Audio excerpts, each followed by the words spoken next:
Chapter number 18 पढ़ेंगे। Chapter का नाम है नचिकेता। ठीक है, नचिकेता कंठोपनिषद से ली गई है।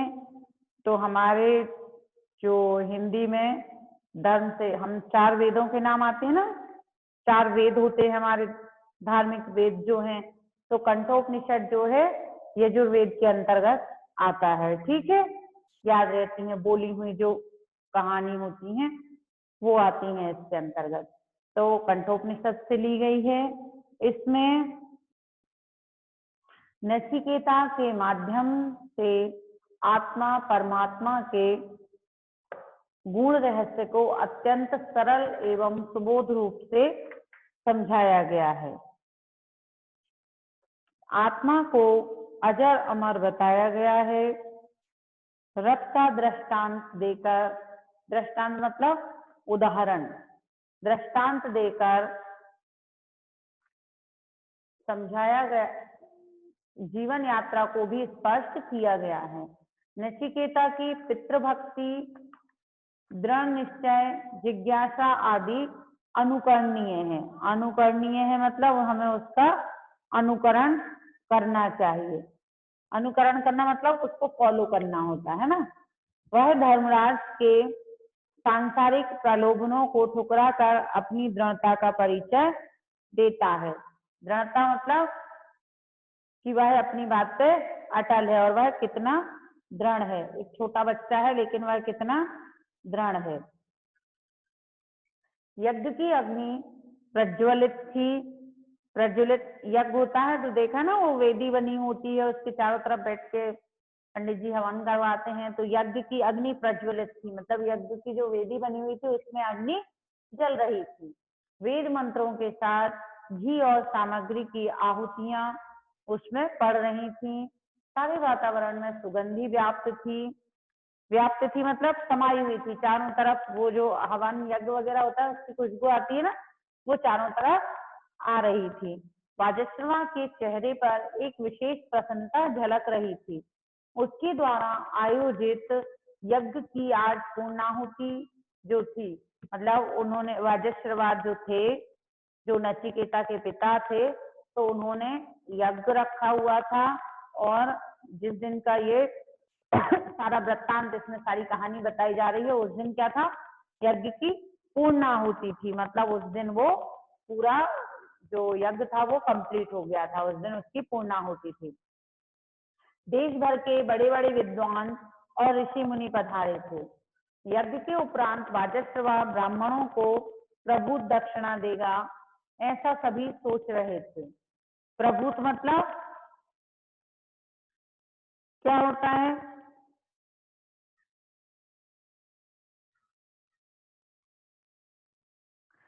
प्रभुत मतलब बहुत सारी, है ना, काफी मात्रा में उसको दक्षिणा देगा, ऐसा सभी ने सोचा। यज्ञ समाप्त हुआ। ब्राह्मणों ने वाजश्रवा को आशीर्वाद दिया। वाजश्रवा ने उन्हें दक्षिणा देना आरंभ किया, मतलब सब लोगों ने उनको आशीर्वाद दिया उनके पिता को। लेकिन और वाजश्रवा ने क्या करा? दक्षिणा देना मतलब दान देना शुरू करा। किंतु यह क्या, यज्ञ की इस अंतिम घड़ी में वाजश्रवा को किस मोह ने घेर लिया? कहाँ तो उसने निश्चय किया था कि यज्ञ की समाप्ति पर वह अपनी सारी संपत्ति दान कर देगा। और कहाँ दक्षिणा में देने लगा निर्बल और बूढ़ी गाय। निर्बल मतलब जिसमें शक्ति ही ना हो, कमजोर बिल्कुल, और बूढ़ी गाय जिन्होंने दूध देना ही बंद कर दिया था। मतलब वाजश्रवा ने पहले तो क्या निश्चय किया था कि यज्ञ की समाप्ति पर अपनी सारी प्रॉपर्टी, उसकी सारी जो भी धन संपत्ति थी वो सब क्या करेगा? दान कर देगा। लेकिन ये क्या, अब जब यज्ञ समाप्त हो गया है तो उसने क्या करा कि बिल्कुल वो दान में कैसी निर्बल और बूढ़ी गाय दे रहा है। निर्बल मतलब बिल्कुल कमजोर और जिन्होंने दूध देना भी बंद कर दिया है, ऐसी गाय वो उनको उसमें दान में दे रहा है। लोग दबी जुबान से वाजश्रवा की आलोचना, दबी जुबान में मतलब धीरे धीरे आपस में वाजश्रवा की क्या कर रहे हैं? आलोचना मतलब बुराई कर रहे हैं उसकी। किंतु सबसे अधिक दुखी है कोने में बैठा वह किशोर बालक कौन है वह? तो मगर उन सब में एक सबसे अधिक दुखी एक बालक है जो वहां कोने में बैठा है। कौन है वह? वह बालक है बाजस्वा का पुत्र नचिकेता। मतलब वो कौन है वो बच्चा? नचिकेता। अपने पिता की इस कृपणता, कृपणता मीन्स होता है कंजूसी, इस कंजूसी को देखकर नचिकेता से ना रहा गया। खिन्न मन से वह उनके पास गया। खिन्न मन से मतलब दुखी मन से, बोले मैं कहीं उसका मन नहीं लग रहा है, ऐसे मन से वो अपने पिता के पास गया और बोला, पिताजी दक्षिणा में तो यजमान अपनी प्रिय से प्रिय वस्तु देते हैं, आपने तो ऐसी गाय दी है जिनका आपके लिए कोई उपयोग ही नहीं रह गया है, इससे आपको पुण्य नहीं मिलेगा। क्या बोलता है वो कि पिताजी यजमान तो दान में अपनी सबसे प्रिय से प्रिय वस्तु भी दे देते हैं और आपने तो ऐसी गाय दी है जिनका आपके लिए कोई उपयोग ही नहीं था, मतलब कोई मतलब ही नहीं है, इससे आपको पुण्य नहीं मिलेगा। कौन बोलता है? ये बच्चा बोलता है अपने पिता से कि इससे फिर आपको पुण्य नहीं मिलेगा। फिर कुछ रुककर बोला, पिताजी आपको सबसे प्रिय तो मैं हूँ, आप मुझे ही किसी को दक्षिणा में क्यों नहीं दे देते? बाजस्त्रवा वो क्या बोलता है कि आपको सबसे प्रिय मैं हूँ, आप मुझे ही किसी को दान में दे दो, मतलब क्यों नहीं दे रहे हो, मुझे आप किसी को भी दान में दे दो। बाजस्त्रवा ने नचिकेता की बात पर कोई ध्यान नहीं दिया, पर नचिकेता अपना प्रश्न दोहराता रहा। वह बार बार पूछता, आप मुझे किसको दक्षिणा में दे रहे हैं? मतलब वो यूं तो ध्यान भी नहीं दे रहा था, लेकिन नचिकेता क्या करता है, बार बार उससे पूछता है कि आप मुझे किससे दान में दे रहे हो।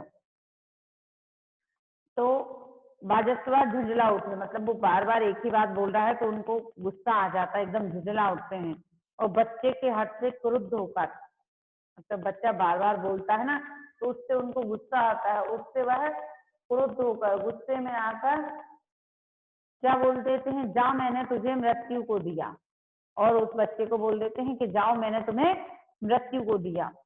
नचिकेता ब्रह्म भाव से बोला, पिताजी आप क्रुद्ध ना हो, मैं आपके आदेश का पालन करूंगा, मुझे मृत्यु के देवता यमराज के पास जाने की अनुमति दीजिए।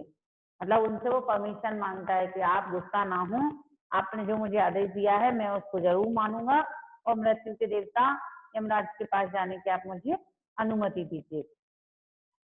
बाजस्वा को अब अनुभव हुआ कि क्रोध के कारण उसके मुंह से बहुत ही अनुचित बात निकल गई है। मतलब पहले तो उसने गुस्से में बोल दिया, लेकिन उसको थोड़ी देर बाद रियलाइज हुआ कि मैंने बहुत ही गलत बात गुस्से में बोल दी है, किंतु अब उपाय ही क्या था।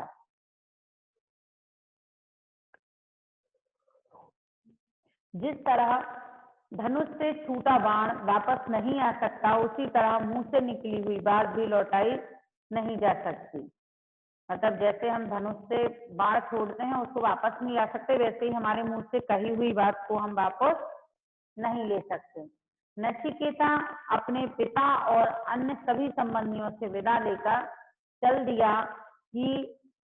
ही दिया यमराज के घर, और उसने सब लोगों से विदा ली और वह कहाँ गया? यमराज के घर। यमराज उस समय यमपुरी में नहीं थे। जब वह यमराज के वहां गया तो उस टाइम पे, मतलब उस समय पे क्या था कि यमराज यमपुरी में नहीं थे। 3 दिन तक वह किशोर भूखा प्यासा उनके दरवाजे पर पड़ा रहा। मतलब जब वो यमराज के वहां पे गया तो यमराज जो थे वो अपने नगर में नहीं थे, तो वह किशोर मतलब वही नचिकेता, तो वो 3 दिन तक भूखा प्यासा उनके दरवाजे पे वहीं पड़ा रहा। यमराज लौटे तो एक ब्राह्मण कुमार को अपनी घर पर इस दशा में देखकर बहुत दुखी हुए, और जब 3 दिन बाद यमराज अपने घर आए वापस तो उन्होंने ब्राह्मण कुमार मतलब एक ब्राह्मण बच्चे को अपने दरवाजे पे इस हालत में देखा, सॉरी, तो उन्हें बहुत दुख हुआ।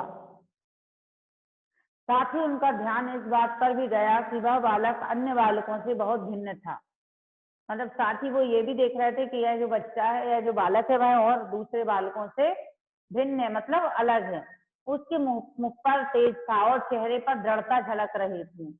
जिस यमराज के नाम से सभी मनुष्य थर थर कांपते हैं, मतलब थर थर कांप उठते हैं, उसके सम्मुख वह बालक नचिकेता बिना किसी भय के स्वाभिमान के साथ खड़ा था। मतलब वो सोचते हैं कि जिस यमराज के सामने सब बड़े से बड़े लोग भी थर थर कांपते हैं, उसके सामने यह बालक बिना किसी डर के उस स्वाभिमान के साथ खड़ा है। यमराज ने नचिकेता का यथोचित सत्कार किया, मतलब जितना जो उचित था उसको उसका वैसे वहां पे सत्कार किया और उसके आने का प्रयोजन पूछा। प्रयोजन मतलब आने का कारण क्या है इधर। नचिकेता ने अपने पिता की सारी कथा सुनाकर आने का कारण बताया। यमराज बोले, नचिकेता, तुम्हारी पितृभक्ति और दृढ़ निश्चय से मैं प्रसन्न हूँ। साथ ही मुझे इस बात का बहुत दुख है कि तुम्हें 3 दिन तक मेरे दरवाजे पर भूखा प्यासा रहना पड़ा। यमराज क्या बोलते हैं कि नचिकेता, तुम्हारी पितृभक्ति और तुम्हारा दृढ़ निश्चय देखकर मैं बहुत प्रसन्न हूँ।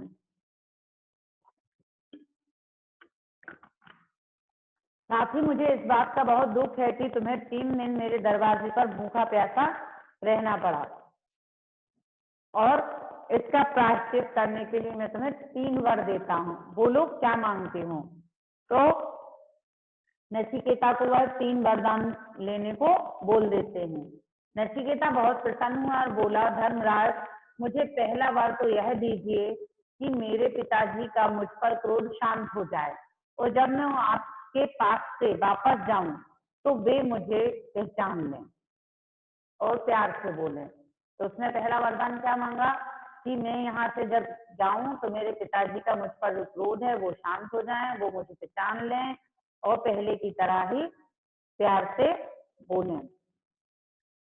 तो ऐसा ही होगा, यमराज ने कहा, तुम्हारे लौटने पर पिता तुमसे उसी तरह प्यार से बोलेंगे जैसे पहले बोलते थे और वे अपना सारा क्रोध भूल जाएंगे। अब दूसरा वर मांगो, यमराज बोले। वर मांगने से पहले नचिकेता ने काफी विचार किया, क्या मांगे वह। इस संसार में तो किसी चीज की इच्छा थी नहीं उसे। फिर उसे ध्यान आया कि बहुत से मनुष्य इस संसार से परे स्वर्ग की इच्छा रखते हैं। उनके पिता ने भी तो स्वर्ग की अभिलाषा से यज्ञ किया था। वह यमराज से बोला, लोग कहते हैं कि स्वर्ग लोक में बहुत सुख मिलता है, ना वहाँ भूख प्यास की चिंता, ना बुढ़ापा, ना कोई रोग। वहां के निवासी हर समय अलौकिक सुख का उपभोग करते रहते हैं। वहां आपका पाठनी नहीं पहुंचता और ना लोगों को किसी प्रकार का भय ही लगता है। उस आनंदपूर्ण स्वर्ग को किस प्रकार प्राप्त किया जा सकता है, मुझे इसका उपदेश दीजिए। मतलब उसने दूसरा विचार बड़े सोच समझ के मांगा। उसने कहा कि सब लोग स्वर्ग में जाने की बातें करते हैं। स्वर्ग मतलब उसके पिता ने भी स्वर्ग प्राप्ति की इच्छा से ही यज्ञ किया था और वहां बोला जाता है, ऐसा सुना है उसने कि स्वर्ग लोक में बहुत सुख मिलता है, ना वहां भूख प्यास की चिंता है, ना वहां बुढ़ापा आता है, ना कोई रोग आता है और वहां के निवासी हर समय अलौकिक सुख का ही उपभोग करते हैं। अलौकिक मतलब जो इस लोक में ना हो, जो सुख कहीं नहीं है वो कहाँ पे है, स्वर्ग में। वहां आपका पासनी नहीं पहुंचता और ना लोगों को किसी प्रकार का भय ही लगता है। तो उस आनंदपूर्ण फल को किस प्रकार प्राप्त किया जा सकता है, मुझे इसका उपदेश दीजिए। स्वर्ग के बारे में नचिकेता की जिज्ञासा, जिज्ञासा मतलब जानने की इच्छा को जानकर यमराज को कुछ आश्चर्य हुआ। इतना छोटा बालक इस लोक में सुख देने वाली वस्तुएं ना मांगकर अदृश्य स्वर्ग के बारे में प्रश्न कर रहा है। वचनबद्ध यमराज ने नचिकेता को वे सब विधियां समझाई जिनसे मनुष्य स्वर्ग प्राप्त कर सकता है। पहले तो यमराज को उसके बारे में सोच के बड़ा आश्चर्य हुआ कि यह इतना छोटा बालक है जो इस संसार की जो सारी चीजें जिनसे उसको सुख मिल सकता है वो ना मांगकर अदृश्य स्वर्ग के बारे में प्रश्न कर रहा है। लेकिन उन्होंने वचन दिया हुआ था, उन्होंने वरदान मांगने को बोला था कि वह जो भी मांगेगा वो यमराज उसको देंगे। तो यमराज ने उसको फिर वो सारी विधियां बताई जिनसे भी स्वर्ग को प्राप्त किया जा सकता है। अब नचिकेता ने जो कुछ सीखा उसे जैसे का तैसा यमराज को सुना दिया। उसकी तीव्र बुद्धि और स्मरण शक्ति से यमराज बहुत प्रसन्न हुए। अब जैसा जैसा उसने यमराज के मुंह से सुना था, उन्होंने उनको वापस सुना दिया, तो फिर वो बहुत खुश हुए। उसकी तेज बुद्धि और स्मरण शक्ति मतलब याद रखने की पावर जो थी, उसको देख के यमराज बहुत खुश हुए। वत्स, वत्स मीन्स होता है बेटा, है ना। वत्स अब तीसरा वर मांगो, यमराज ने कहा। नचिकेता ने फिर विचार किया। इस पृथ्वी की किसी वस्तु की अभिलाषा उसे नहीं थी। स्वर्ग का रहस्य यमराज ने उसे बता दिया था, फिर क्या मांगे। मतलब उसको इस लोक की तो कोई चीज चाहिए ही नहीं थी, वो खुद ही राजा का बेटा था, उसके पास सब कुछ था।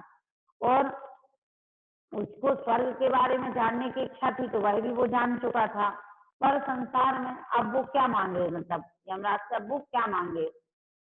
फिर पर संसार में एक वस्तु है जो पृथ्वी और स्वर्ग के सुख से भी बढ़कर है, वह है हमारी आत्मा। मतलब वो क्या सोचता है कि एक चीज ऐसी भी है संसार में जो स्वर्ग से और पृथ्वी दोनों सुखों से बढ़कर है, और वह क्या है, हमारी आत्मा। मैं कौन हूँ, कहाँ से आया हूँ, इस तरह के अनेक प्रश्न प्रायः नचिकेता के मन में उठते रहते थे। वह यमराज से बोला, भगवान, कुछ लोग कहते हैं कि मृत्यु के बाद आत्मा रहती है, कुछ कहते हैं कि नहीं रहती है। इस विषय में मेरा ज्ञान अब तक दूर नहीं हुआ है। तीसरे वर्ग के रूप में कृपा कर मुझे आत्मा का रहस्य समझाइए। मतलब वो कहता है कि कुछ लोग कहते हैं कि मरने के बाद आत्मा रहती है, कुछ कहते हैं कि नहीं रहती है। तो इस बारे में मुझे ज्ञान, मेरा ज्ञान जो है वो अभी तक अज्ञान, मतलब इस बारे में मुझे कोई जानकारी नहीं है, तो कृपया आप मुझे इस रहस्य को समझाइए या बताइए। यमराज को अल्पवयस्क बालक से ऐसे गंभीर प्रश्न की आशा नहीं थी। मतलब यमराज ने जब उसको वर मांगने को कहा था, तो उनके दिमाग में ऐसा नहीं था कि यह छोटा बच्चा ऐसे गंभीर प्रश्न भी पूछेगा या कुछ। वे बोले, बस यह तुमने कैसा वर मांगा, तुम अभी छोटी अवस्था के बालक हो। आत्मा का रहस्य तो बड़े बड़े विद्वान भी नहीं जान सके, यहाँ तक कि देवताओं को भी इस विषय में संदेह रहता है। तुम मुझसे कोई और वर मांग लो। पर नचिकेता अपनी बात पर दृढ़ रहा। बोला, वह जब बड़े बड़े विद्वान भी आत्मा का रहस्य नहीं जान पाए और जब देवताओं को भी इसके विषय में संदेह रहा है, तब तो मैं आत्मा का ज्ञान अवश्य प्राप्त करना चाहूंगा। वो क्या बोलता है कि जब बड़े बड़े विद्वानों को नहीं पता इसके बारे में, देवताओं को नहीं पता, तब तो मैं इस बारे में जरूर ही ज्ञान प्राप्त करना चाहूंगा। इस ज्ञान को देने वाला भी तो आपसे बढ़कर और कोई नहीं मिलेगा। आप मुझे कृपा कर आत्मा के बारे में ही बताइए। और वह आत्मा के बारे में उनसे पूछता है। तब यमराज ने नचिकेता को अनेक प्रलोभन, प्रलोभन मतलब लालच दिए। बोले, नचिकेता, इस प्रश्न का उत्तर जानने के बजाय कुछ और क्यों नहीं मांग ले। तुम यथेच्छ भूमि, यथेच्छ मतलब होता है जितनी तुम्हारी इच्छा हो, भूमि, महल, नौकर, चाकर, सोना, चांदी और अन्य प्रकार की धन संपत्ति ले लो। जब तक जीना चाहो तब तक जियो। तुम्हारी अन्य जो भी इच्छा हो, मैं उसे पूरा करने को तैयार हूँ। किंतु नचिकेता, आत्मा और मृत्यु के रहस्य के बारे में मत पूछो। शांत और मतलब जो यमराज थे, उन्होंने उसको, नचिकेता को इतने लालच दिए कि तुमको जितनी भी मर्जी पड़े उतनी भूमि, महल, नौकर, चाकर, सोना, चांदी, धन संपत्ति सब कुछ ले लो, और तुमको जब तक जीवित रहना है इस पृथ्वी लोक में तब तक तुम जियो, है ना। और अगर और भी इनके अलावा भी कोई तुम्हारी इच्छा बच गई हो तो वो भी मैं पूरी करने को तैयार हूँ। किंतु नचिकेता, आत्मा और मृत्यु के रहस्य के बारे में मत पूछो। शांत और गंभीर भाव से नचिकेता बोला, आपने जो इतनी चीजों का वरदान मुझे देने के लिए कहा है, क्या इनमें से किसी से भी मनुष्य को सच्चा सुख मिल सका है। मतलब वो क्या बोलता है, बिल्कुल शांत और गंभीर स्वर में धीरे से क्या बोलता है कि आपने जो इतनी चीजें मुझे वरदान में देने को कहा है, क्या इनमें से किसी से भी मनुष्य को सच्चा सुख मिल सका है। संसार के सुख शरीर और इंद्रियों को क्षीण तो ही तो करते हैं, क्षीण मतलब नष्ट ही तो करते हैं। संसार के सुख जो होते हैं वो मनुष्य की इंद्रियों को, मतलब हमारी जो इंद्रियां होती हैं, हमारे जो सेंसेस होते हैं वो इंद्रिय कहलाते हैं, उनको क्षीण ही तो करते हैं। धन से मनुष्य की तृप्ति नहीं हो सकती। मैं तो जन्म और मृत्यु के पीछे छिपे हुए रहस्य को ही जानना चाहता हूँ। वो क्या बोलता है कि धन से मनुष्य की तृप्ति नहीं हो सकती है, तो मुझे जन्म और मृत्यु के पीछे छिपे हुए रहस्य को ही जानना है, इसके अतिरिक्त और कोई वर मुझे नहीं चाहिए। यमराज की परीक्षा में नचिकेता खरा उतरा, मतलब यमराज उसकी परीक्षा ले रहे थे कि इतना लालच देने के बाद क्या यह मेरी बातों में आकर इस वरदान के बदले कुछ और लेने को तैयार होता है, पर वो नहीं माना और वह अपनी परीक्षा में सफल रहा। संसार का कोई भी प्रलोभन उसे अपने निश्चय से डिगा नहीं सका। संसार में इतने प्रलोभन थे पर कोई से भी उससे नहीं डिगा सके। प्रसन्न होकर यमराज ने उसे उपदेश देना आरंभ किया और वो खुश हो गए और उन्होंने फिर उसको उपदेश देना आरंभ किया। क्या? आत्मा ना तो कभी पैदा होती है ना कभी मरती है। आत्मा जो है ना तो वो कभी पैदा होती है और ना ही कभी मरती है, वह अजर अमर है और शरीर के नष्ट हो जाने पर भी विद्यमान रहती है। आत्मा को नहीं विद्यमान रहती है। आत्मा का ज्ञान ही सच्चा ज्ञान है। क्या बोलते हैं यमराज कि आत्मा ना तो कभी पैदा होती है और ना मरती है, वह अजर अमर है, शरीर नष्ट हो जाने पर भी विद्यमान रहती है। मतलब हमारा शरीर नष्ट हो जाता है उसके बाद भी आत्मा रहती है। आत्मा का ज्ञान ही सच्चा ज्ञान है। आत्मा का जो ज्ञान है वो कैसा है? सच्चा ज्ञान है। ज्ञानी मनुष्य सब प्राणियों के अंदर अपने आप को देखता है, सभी के अंदर उसकी आत्मा रहती है, इसलिए ना तो वह किसी से राग रखता है ना द्वेष। राग मतलब आत्मा जो है, आत्मा सभी के अंदर होती है, इसलिए आत्मा सब प्राणियों को एक समान देखती है। और ना वह किसी से राग मतलब किसी से प्रेम भी नहीं रखता है और किसी से कोई द्वेष भी नहीं रखता। द्वेष मतलब ईर्ष्या बुराई नहीं रखता है ना। ऐसा मनुष्य कभी भी अशांत और दुखी नहीं होता है, और जिसके मन में ऐसी भावनाएं होती हैं उसके मन में ना तो वो कभी अशांत होता है और ना ही कभी दुखी होता है। वह आत्मा का ज्ञान वाद विवाद या तर्क करने से प्राप्त नहीं होता है, यह बहुत गूढ़ विषय है। क्या बोलते हैं कि आत्मा का ज्ञान वाद विवाद या तर्क करने से नहीं प्राप्त होता, यह बहुत गूढ़ विषय है और इसे वे ही समझ सकते हैं जो सांसारिक आकर्षणों को ठुकराकर साधना के मार्ग पर चलते हैं। अतः ज्ञान, आत्मा का जो ज्ञान है ये वाद विवाद करने से या तर्क करने से प्राप्त नहीं होता है, यह बहुत ही गूढ़, गूढ़ मतलब जटिल है ना विषय है। इसे वे ही समझ सकते हैं जो सांसारिक आकर्षणों को ठुकराकर साधना के मार्ग पर चलते हैं। अपने शरीर को यदि तुम एक रथ मानो, अपने शरीर को क्या मानो? एक रथ, तो इंद्रियां उसके घोड़े होंगी। इंद्रियां हैं वो क्या होंगी? इसके रथ। घोड़े से चलता है ना, तो हमारा शरीर किससे चलेगा? इंद्रियों से। मन उन घोड़ों की लगाम और बुद्धि सारथी के स्थान पे है। लगाम होती घोड़ों को पकड़ने वाली, वो क्या है? मन। और सारथी क्या है? बुद्धि। जो उस रथ को चलाता है वो क्या है? बुद्धि। इस रथ पर बैठकर यात्रा करने वाला यात्री आत्मा है, और इस रथ पे जो बैठा हुआ यात्री है जो सब जगह घूम रहा है वो क्या है? आत्मा है। उसी उसी के लिए यह सारा खेल रचा गया है। जिस प्रकार दुष्ट घोड़े रथ में सवार व्यक्ति को संकट में डाल देते हैं, उसी प्रकार अनियंत्रित इंद्रियां मनुष्य को दुर्दशा की ओर ले जाती हैं। जैसे दुष्ट घोड़े हों और वो रथ में लगा दिए जाएं तो वो तो दौड़ेंगे भागेंगे अपने हिसाब से, तो उस व्यक्ति को क्या संकट में डाल देते हैं। उसी प्रकार अनियंत्रित मतलब जिन इंद्रियों पे अपना कोई नियंत्रण मतलब कंट्रोल नहीं होता, ऐसी इंद्रियां मनुष्य को दुर्दशा की ओर ले जाती हैं। ज्ञानी मनुष्य अपनी बुद्धि और मन के द्वारा इंद्रियों को सदा वश में रखता है। ऐसा व्यक्ति ही आत्मज्ञान प्राप्त कर सकता है ना। क्या बोला है? ज्ञानी मनुष्य अपनी बुद्धि और अपनी बुद्धि और मन के द्वारा इंद्रियों को सदा वश में रखता है, ऐसा व्यक्ति ही आत्मज्ञान प्राप्त कर सकता है।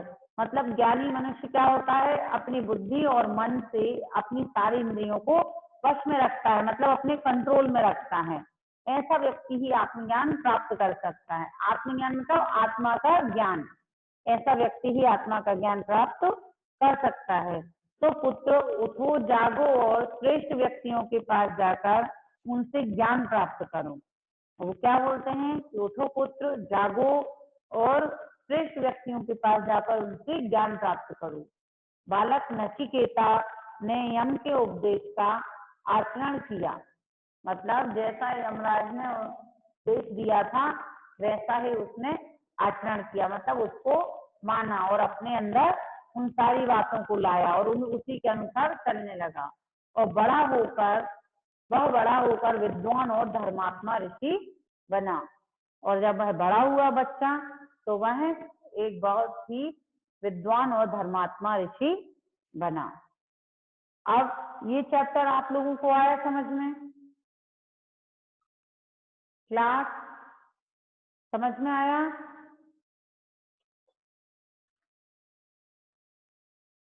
यस। अब देखिए इसके जो बुक एक्टिविटी और क्वेश्चन आंसर हैं वो हम आपको कल करवा देंगे। क्वेश्चन आंसर भी एक्सप्लेन हो जाएंगे और बुक एक्टिविटी भी कंप्लीट हो जाएगी।